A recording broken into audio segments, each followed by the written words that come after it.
Hello বন্ধুরা, মৈনাক চলে এলাম নতুন একটা ভিডিওতে। আজকের এই ভিডিওতে কথা বলবো মেগাস্টার শাকিব খানের সিনেমা তুফান তার পার্ট 2 তুফান 2কে কেন্দ্র করে।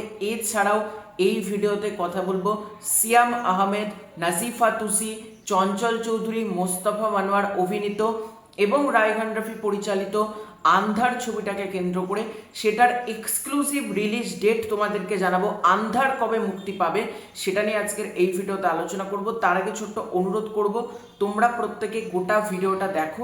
তোমাদের যদি ভিডিওটা ভালো লাগে ভিডিওতে একটা লাইক করো, কমেন্ট করো এবং চ্যানেলে প্রথমবার হয়ে থাকলে অবশ্যই আগে চ্যানেলটাকে সাবস্ক্রাইব করে দিও। প্রথমেই যদি আসি আন্ধার ছবিটাকে কেন্দ্র করে, দেখো সিয়াম কিন্তু ক্লিয়ারলি জানিয়েছে আন্ধার বাংলাদেশের সব থেকে বড় বাজেটের ছবি। অনেকে এটা নিয়ে হাসাহাসি করছে, দেখো এটা হাসাহাসি করার কিন্তু কিছু না।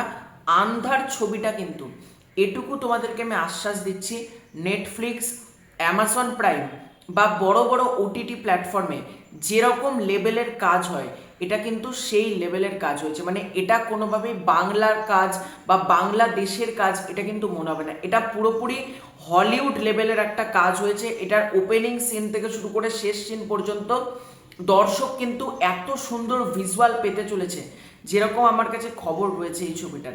এবং এই ছবিটার সব থেকে বড় প্লাস পয়েন্ট হচ্ছে এই ছবিটার ভিজুয়াল এবং স্টোরি। এবং এই ছবিটা তোমরা প্রত্যেকে জানো প্রডিউস করছে হচ্ছে সাকিব চৌধুরী এবং সারা আলী বলে একজন, দুজন এই ছবিটা প্রডিউস করছে। এবং সব থেকে বড় কথা যেটা, এই ছবিটা কিন্তু কোনো ঈদে মুক্তি পাবে না। এটা কিন্তু সিয়াম নিজেই জানিয়ে দিয়েছে যে রোজার ঈদ বা কুরবানি ঈদে ছবিটা মুক্তি দেওয়া হবে না। তাহলে এই ছবিটা মুক্তি পাবে কবে? যেটা জানতে পারা যাচ্ছে অক্টোবর মাসে। অক্টোবর মাসে কিন্তু মেকার্সরা প্ল্যানিং করছে, অর্থাৎ দুর্গা পুজোর সময়টাকে স্পেশালি মেকার্সরা টার্গেট করছে দুর্গা পুজোতে আন্ধার মুক্তি দেওয়ার জন্য। এবং আমার মতে বেস্ট ডিসিশন। দেখো সবসময় ঈদে ছবি আনতে হবে আর ঈদেই ব্যবসা করবে কি দরকার রয়েছে? অনেক সময় কিন্তু ব্যবসা করার সময় রয়েছে এবং আন্ধার ছবিটা দুর্গা পুজোতে এলে ভালোই ব্যবসা করবে আমার মনে হয়। এবং আন্ধার ছবিটা এত লেট হওয়ার কারণ কেন? মানে আন্ধার ছবির তো শুটিং অক্টোবর মাসে শেষ হয়ে গেছে, তাহলে এতটা টাইম লাগছে কেন? দেখো মেকার্সরা কিন্তু 1 বছর ভিএফএক্স এর পেছনে খাটাখাটি করতে চাইছে এবং অলরেডি কিন্তু জোর কদমে এটার পোস্ট প্রোডাকশনও চলছে। দেখা যাক রায়হান রাফি এই ছবিটাকে কেমন বানিয়েছেন এবং ছবিটা কি ফাইনালি দুর্গাপুজোতে মুক্তি পায় এবং ছবিটার কোয়ালিটি আমাদেরকে কতটা মজা দেয়। এর পরবর্তীতে আমরা যদি আসি তুফান 2কে কেন্দ্র করে, মেগাস্টার শাকিব খানের ছবি। তো রায়হান রাফি বেশ কিছু ইন্টারভিউ দিচ্ছে, সেখানে তাকে জিজ্ঞাসা করা হচ্ছে তুফান 2 নিয়ে বা তার আপকামিং কাজ নিয়ে। রায়হান রাফি ক্লিয়ারলি জানিয়েছে এবার আমার আন্ধার মুক্তি পাবে। আন্ধারের পরবর্তীতে আমি প্রেসার কুকারের মতন একটা ছবি তৈরি করব, তারপর কিন্তু তুফান 2 আসবে।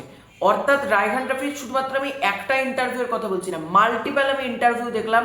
রায়হান রাফি কিন্তু একটা কথা এবার নিতে শুরু করেছে, তুফান 2 এর গল্প লেখা কিন্তু প্রায় শেষ। মানে তুফান 2 গল্প মোটামুটি কিন্তু শেষের পথে। তুফান 2 এর গল্প কিন্তু প্রায় শেষের পথে।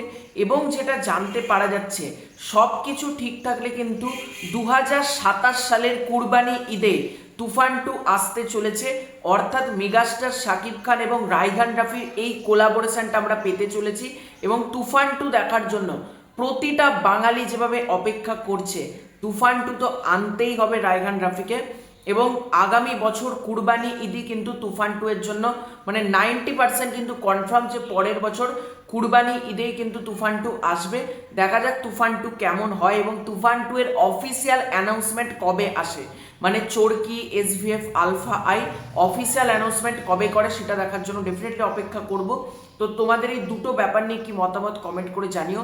খুব শীঘ্রই দেখা হচ্ছে নতুন কোনো ভিডিওতে, ততক্ষণের জন্য বাই বাই।